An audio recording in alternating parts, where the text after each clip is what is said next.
Top quality और consistent performance के लिए सिर्फ सिल्वर पंप। टॉप क्वालिटी और कंसिस्टेंट परफॉर्मेंस के लिए सिर्फ सिल्वर पंप, नाम याद रखना। नाशिक जिल्ह्यातील इगतपुरी, त्र्यंबकेश्वर, नाशिक आणि निफाड तालुक्यातील काही भागामध्ये संततधार तर मुसळधार पाऊस जो होतोय, तर ह्या पावसाचं पाणी दारणा आणि गंगापूर धरणामधून थेट गोदावरी नदी पात्रामध्ये या ठिकाणी विसर्ग करण्यात येत आहेत। आता आपण पाहू शकतात का, मी निफाड तालुक्यातील चांदोरी या ठिकाणी आहे।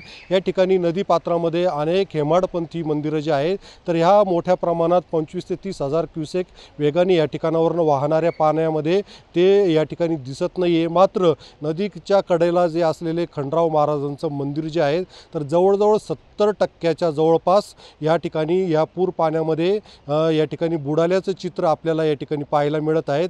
त्याचबरोबर ही नदी जी आहे, तर या ठिकाणी सायखेडा आणि चांदोरीच्या मध्ये चंद्रकोर वाहणारी नदी या ठिकाणी आता संपूर्ण एक झाल्याचं चित्र जे आहे, तर ते पाहायला मिळत आहेत।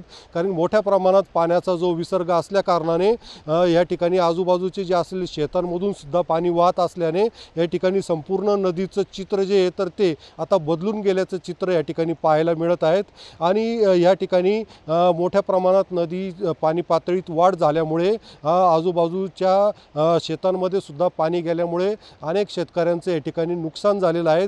मात्र या ठिकाणी मोठ्या प्रमाणात जलपर्णी ज्या होत्या, तर ह्या नदी पाण्यात पुरामध्ये वाहून गेल्यामुळे या ठिकाणी गोदावरी नदीने मोकळा श्वास घेतल्याचं चित्र या ठिकाणी पाहायला मिळालं आहे। उमेश पारिक, TV9 मराठी, चांदोरी, नाशिक।